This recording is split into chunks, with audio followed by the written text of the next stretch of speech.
Anatole de Rouménil, bonjour. Bonjour princesse Éléonore. Bonjour à tous.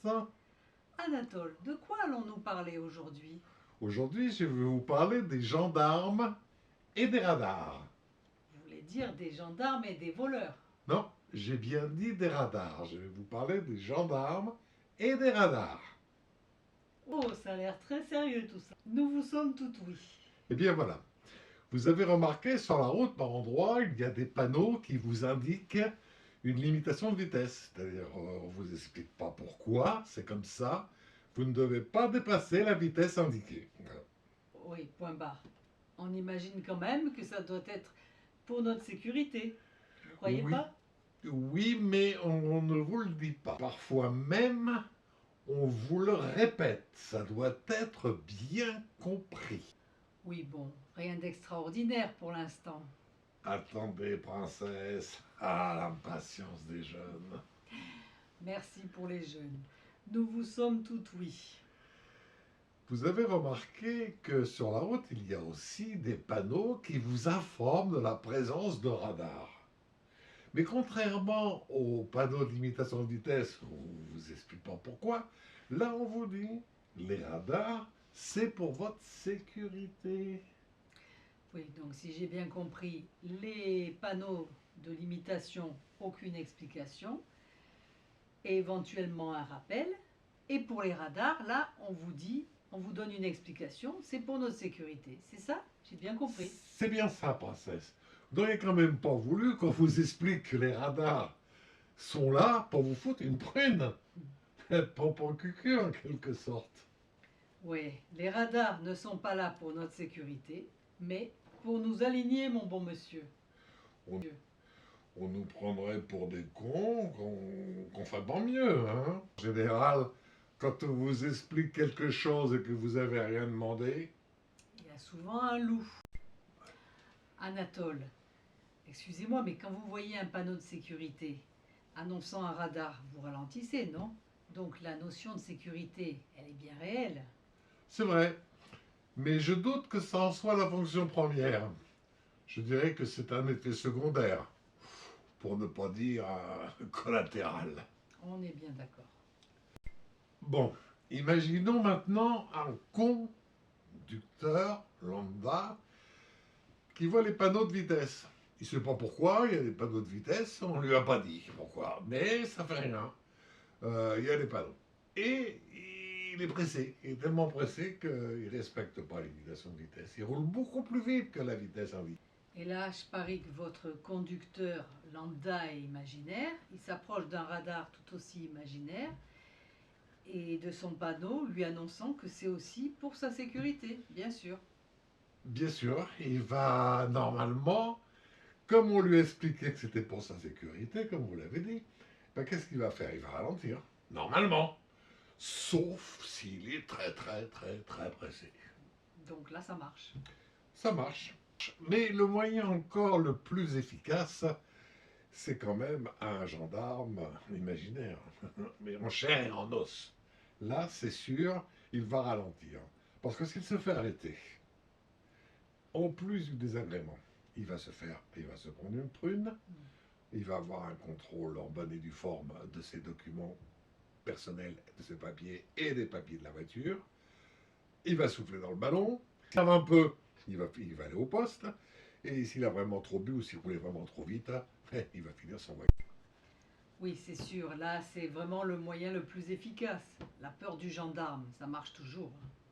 Mais au fait, s'il a un détecteur de radar, il ralentit aussi.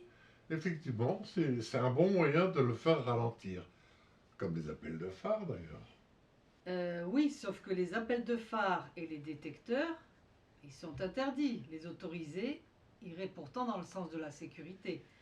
Autrement dit, on ne veut pas qu'il ralentisse ce conducteur. Attendez, princesse, là vous êtes en train de me dire que tout est fait exprès pour qu'il ne ralentisse pas et qu'on lui foute une brune, c'est ça? C'est exactement ça. Mais rappelez-vous, on est dans une fiction. On n'est pas dans la vraie vie. C'est vrai, princesse. Bon, pour continuer dans votre fiction, Et quand le gendarme se cache avec son radar derrière un arbre, c'est aussi pour la sécurité d'un brave conducteur? Non, là c'est pour lui foutre une prune, c'est clair. Donc, si j'ai bien compris, notre brave gendarme, aussi obéissant qu'imaginaire, aujourd'hui, il n'est pas là pour la sécurité, il est là pour verbaliser. Aujourd'hui, c'est un max de prunes. C'est triste, navrant, écœurant, mais ça ne s'arrête pas là. Vous me faites peur. Revenons à notre conducteur aussi imaginaire qui roule très vite, vraiment trop vite. Il n'a pas vu le gendarme bien caché derrière son arbre.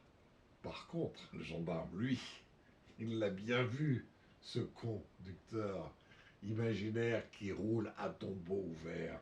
Mais il reste bien caché, car il est sur le point de pulvériser le record de vitesse jamais enregistré sur un radar. Vous vous rendez compte?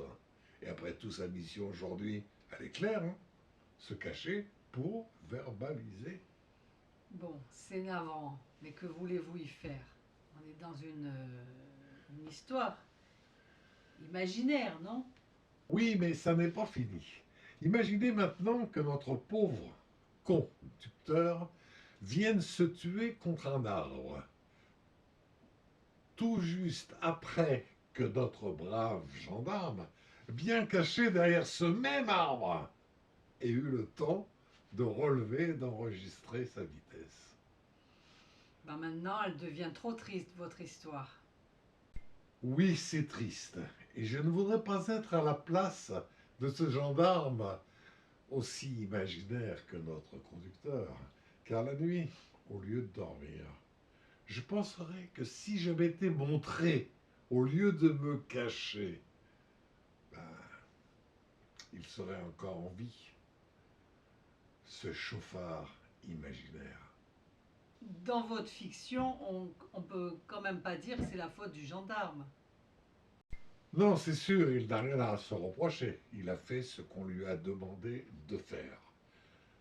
Sur le plan légal, il est blanc comme neige. Il a même été récompensé pour avoir enregistré pour avoir pulvérisé même le record de vitesse jamais enregistré sur un radar. Vous vous rendez compte? C'est dur, dur. Oui, d'autant plus triste pour la veuve et les deux orphelins de père. Il vous en supplie, messieurs les gendarmes, même imaginaires. Montrez-vous au lieu de vous cacher. Vous éviterez des drames comme celui-ci. Il faudrait ralentir les chauffards de tout poil parce qu'ils vous auront vu. Alors Anatole, c'est quoi votre solution? Ma solution, elle est évidente, non? Si les gendarmes se montrent au lieu de se cacher, ça diminuera le nombre de tués sur la route, hein, tout simplement. Oui, on constate que le même gendarme, un jour, il est là pour notre sécurité et il se montre, et un autre jour, il est là pour nous foutre une prune et il se cache. Donc, si par malheur, ou manque de chance, vous roulez trop vite, le jour où le gendarme est là pour vous foutre une prune, vous risquez de vous tuer. Votre vie est entre ses mains. Elle dépend de sa mission du jour. Ouais, mais Anatole, ce que vous me dites là, c'est politiquement incorrect. Oui, je sais, princesse, que ça n'est pas politiquement correct ce que je dis. Mais rassurez-vous, on est dans une fiction. Mais cela dit, je vous confirme que je suis par nature politiquement incorrect. Bien, j'espère que tout ceci ne vous empêchera pas de dormir et vous dis à bientôt pour d'autres incohérences. À bientôt Anatole. À bientôt, princesse Éléonore. Merci de nous dire ce que vous en pensez, de commenter et de partager. Liker et vous abonner nous ferait plaisir et encouragerait Anatole de Rouménil à vous proposer de nouveaux sujets de réflexion. N'hésitez pas non plus à nous en proposer. Merci et à très vite.